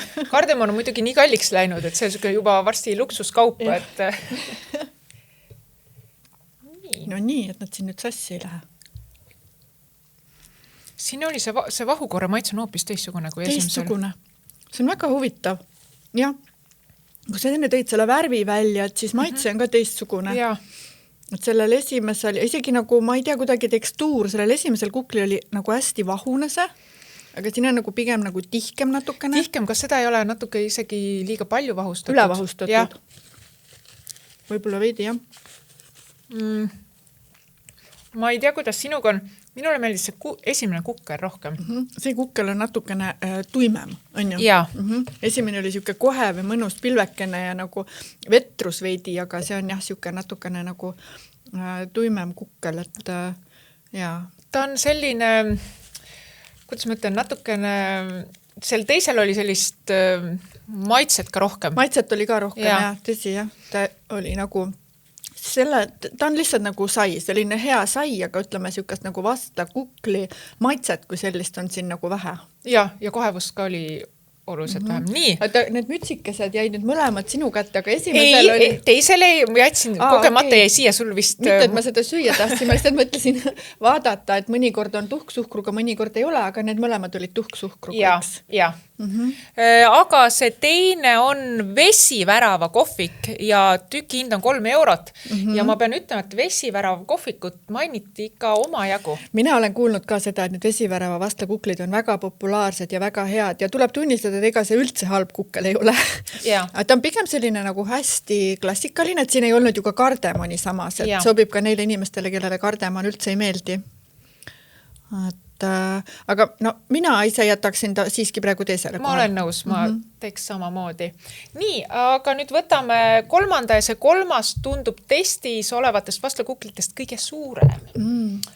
Ja see kukkel on ka ise kuidagi väga pontsakas. Ta on väga pontsakas ja ta on nagu... kui palju täidist siin on. Lausa valgub seda välja.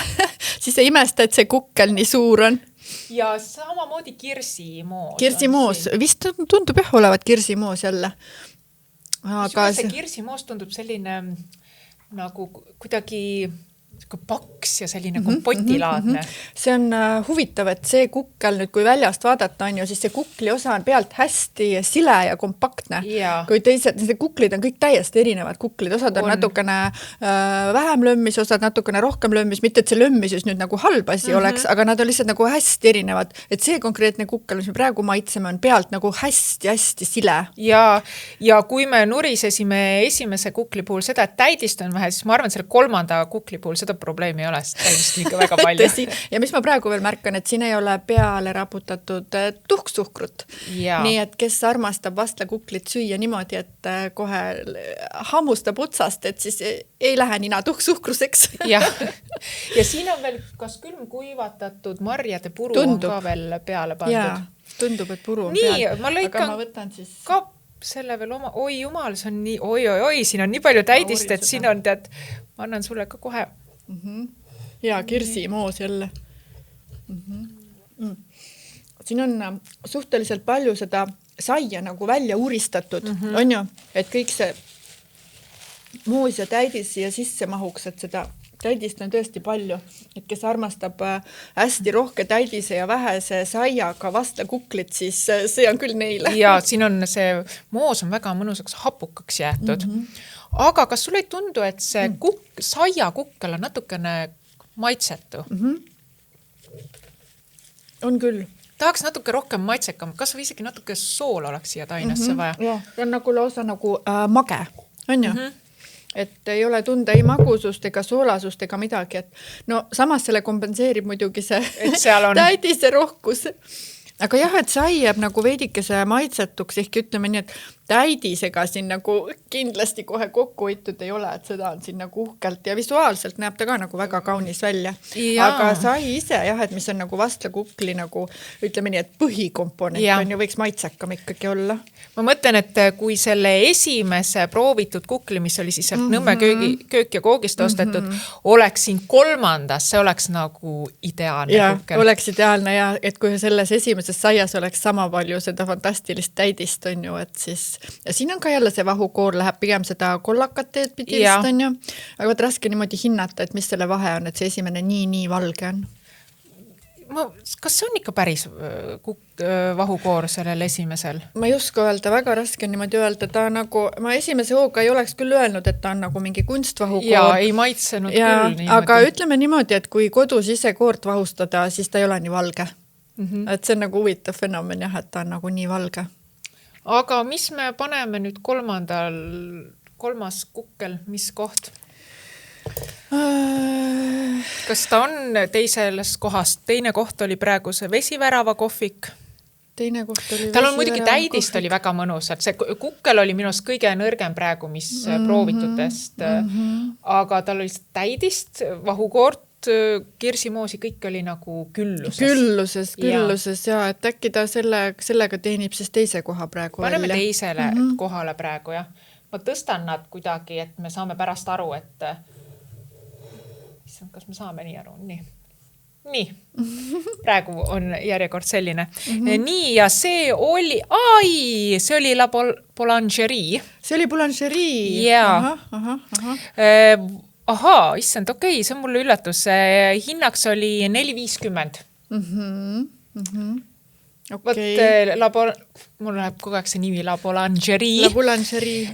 Selle kohviku vastlakukkel on see, mis ma enne ütlesin, et ühte mainiti ikka väga-väga palju ja see oligi see sama, mida väga palju mainiti. Ja, aga see on nagu selge, et kui inimesele meeldib ikkagi nagu vähem saia ja rohkem täidist, siis see on tema kukkel, et midagi pole teha, et väga maitsev kukkel, aga jah, et saialt oleks oodanud veidi rohkem maitset. Nii, aga proovime siis 4. Praegu läks see siis teisele kohale.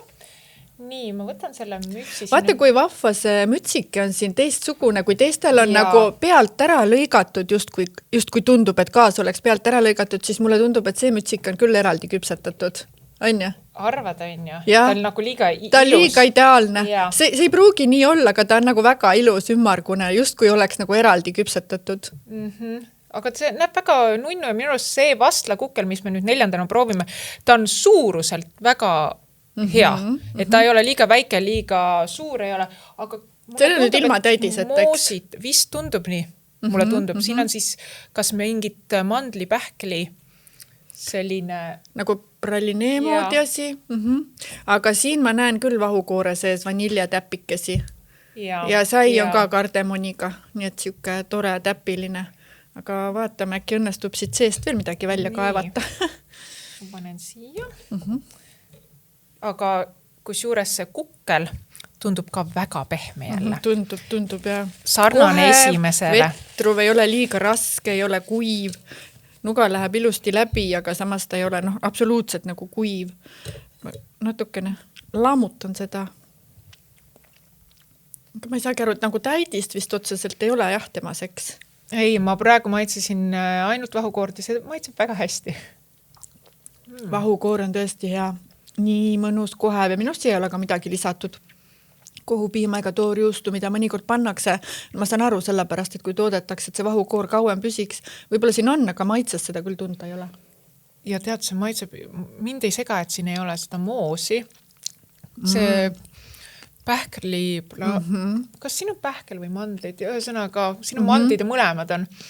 See maitseb kuidagi nii hästi ja sobib väga hästi kokku ja see kukkel on nii pehme ja kukkel on nii pehme ja nii hea. See on siuke, nagu täiesti ei saa, ma ei tea nüüd kas ideaalne, aga väga ideaali lähedane kukkel on see on nii pehme ja mõnus tõesti nii hästi küpsenud.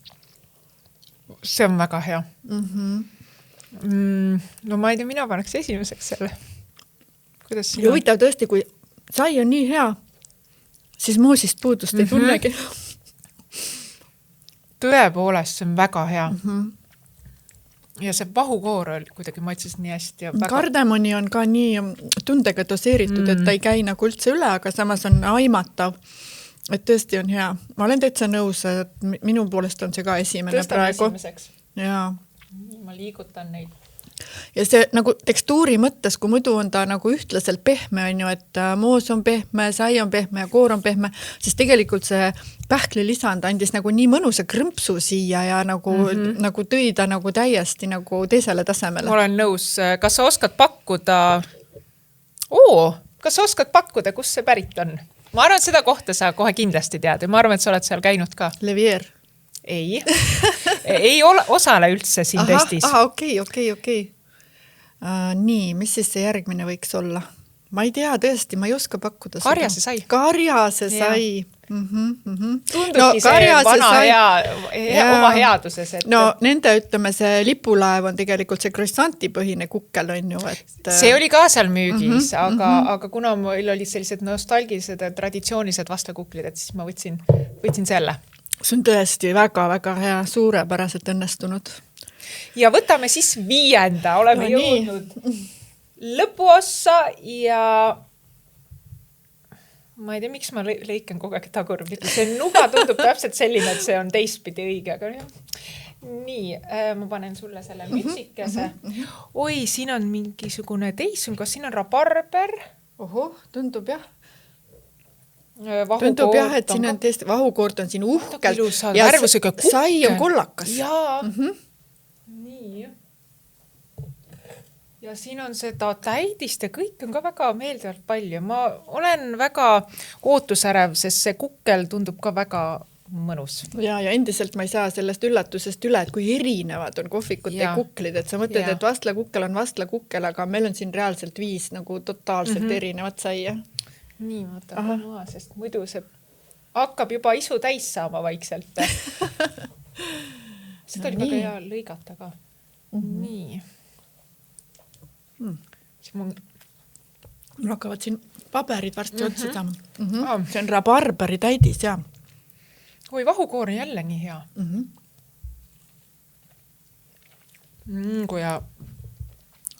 Issa mulle see moos nii meeldib. See rabarber on jah nii mõnus, nii see hapukus sobib ikka üli hästi selle vastlakukli sisse. Ja teda on ka siin ikka nagu korralikult on ju, aga see sai on jah nii huvitav sellise kollaka tooniga. Siin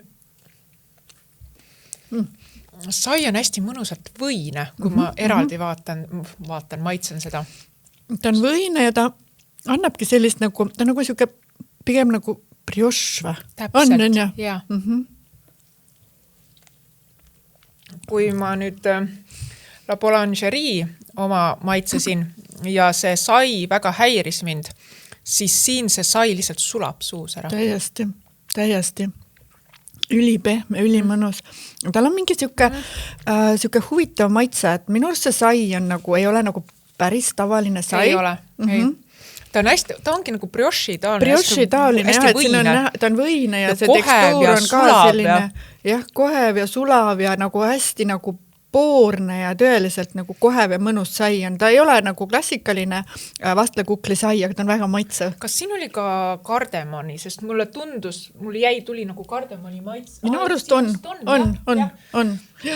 Et, ja see rabarberi täidis oli ka väga mõnus. Ja väga mõnus, rabarberi apukus sobis minu arust üli hästi. Ma ise muidu talvel nagu rabarberi maitse fänn üldse ei ole, aga siia ta nagu sobis praegu ideaalselt ja väga, väga kihvt sai on. Väga. Mis me nüüd teeme selle saiaga? See läheb kindlasti kuhugi ette otsa, aga kuhu? Ta läheb ette otsa, jah. Et päris number 9 siiski ma teda ei paneks, sest et number 1 on, minu jaoks vähemalt on ikkagi see krõbeda mandlilisandiga sai praegu. Äkki paneme teiseks siis? Võib-olla jah, et midagi teistsugust, ka see sai oli tõesti nagu hea ja minu arust see sai nagu väärib nagu eraldi tähelepanu, sellepärast see on nii oluline vastlakukli osa. Ja kui praegu on teisel kohal see kukkel, kus seda moosi, me natuke norisime, et moosi võiks rohkem olla, siis siin seda moosi ju oli väga korralikult. Ja ta eristub sellega, et ta ei ole kirsimoos. Ja väga meeldiv üllatus on see, et nii, kas sa oskad seda pakkuda? Ausalt öeldes arvestades seda briošilikku olemust, ma oleks seda pakkunud La Boulangeriiks tegelikult. Ja tähelepanek, aga ei ole. Aga ei ole, just. Nii et Katariinental? Ei ole. Tead, Becker. Becker? Ma käisin hommikul ostmas ja kui ma ei eksi, siis ma sain viimased need rabarberiga. Seal olid mingid mandlilisandiga ka, aga kuna ma tahtsin, et oleks mingi täidis, karjase saial oli siis ainult üks valik, et siis ma võtsin selle rabarberi täidisega. Aga hapusaiaga tegu ei ole? Ei, ta ei ole. Ei ole. Seda hapusai maitseb ikkagi, tal tuleb selline teistsugune mekk. Jah, aga kuidagi see tekstuur ja kõik on nagu nii selline, et hakkad mõtlema, et mis asi see siin on. Väga maitsev on see. Mis asi see siin on väga maitsev. Jaa, tõsi, mingi X-faktor on siin, aga see on väga maitsev. Jaa, aga ma ütlen nüüd siis selle paremusjärjestiku. See esimese poolega on vist meil kõik on okei. Mis nüüd lõpus? Meil on La Boulangerie ja siis on Vesivärava kohvik. Praegu on 4. ja 5. koht on. Kuidas me paneme? Kas sa oskad... Need on mõlemad tegelikult väga head kuklid, need on ikkagi Tallinna toredatest pagariäridest ja armastuse ja hoolega tehtud, et väga head kuklid, lihtsalt võib-olla natukene see sai jäi nagu mõlemal soovid, et oleks tahtnud nagu eriti võrreldes teistega rohkem saiale seda maitset ja võib-olla kohevust, et see sai oli nagu ainuke nagu selline murekoht neil, siuke pisike murekohakene, et äkki nad olekski siis 4. ja 5. koht. Ma olen nõus, sest mõlemad on ju tead, võib-olla võrreldes need, mis oli 1., 2., 3. Nendel La Boulangeriil ja Vesiväraval oli see sai siis natukene nõrgem. Sai jäi nõrgemaks veidi, jah. Ma olen nõus, kuule, aga siis on selge. Nii, et 4. ja 5. koht on siis Vesivärava kohvik. See kukkel maksis 3 eurot. Siis on La Boulangerie. 4,50 on selle kuklind, aga see on päris suur kukkel. Päris suur kukkel, see on ikkagi aus. Nagu, see oli praegu testis osalenutest kõige kallim kukkel, aga samas ka kõige suurem kukkel. Tõsi. Nii, siis on 3. koht. Nii, kus on 3? Aha, Nõmme köök ja kook, mis on väga tore üllatus. Väga tore üllatus ja mulle see koht, pean ausalt tunnistama, ei olegi nagu väga tuttav võib-olla sellepärast, et ma seal linna pool harva liigun, aga tõesti tore ja sellise mõnusa, sellise traditsioonilise kukli, selline musternäidis. Ma võrdleks seda kuklit nagu vanaema tehtud. Jah, täpselt, väga-väga mõnus. Ja. Teine koht on Becker. Tada! Ja väga tugev teine koht, et väga-väga maitsev, väga tore üllataja. Ja väga tore üllataja ja tema oli nagu selline suurim eristuja, ütleme nii. Ja, Nõmme köök ja koogi kukkel maksis 3,80, seda unustasin nüüd öelda, ja Beckeri kukkel maksis 4 eurot. Ja nüüd esimene koht on karjase sai ja samamoodi 4 eurot ja ma ei tea, küll ja veel on maitset selle raha eest. Täiesti, nii tore, et meil on üks kukkel veel, me saame sellega ära süüa. Jaa. Nii, Mari-Liis, aga suured tänud, et sa tulid ja et sa jagasid oma retsepte ja mõtteid ja sinuga oli väga-väga tore. Aitäh kutsumast. Ja armas saatekuulaja, aitäh, et sa olid taas meiega. Ma loodan, et sa said siit palju inspiratsiooni ja uusi mõtteid. Suured tänud meie sponsoritele, aitäh Electrolux ja Lidl. Kohtume järgmises episoodis.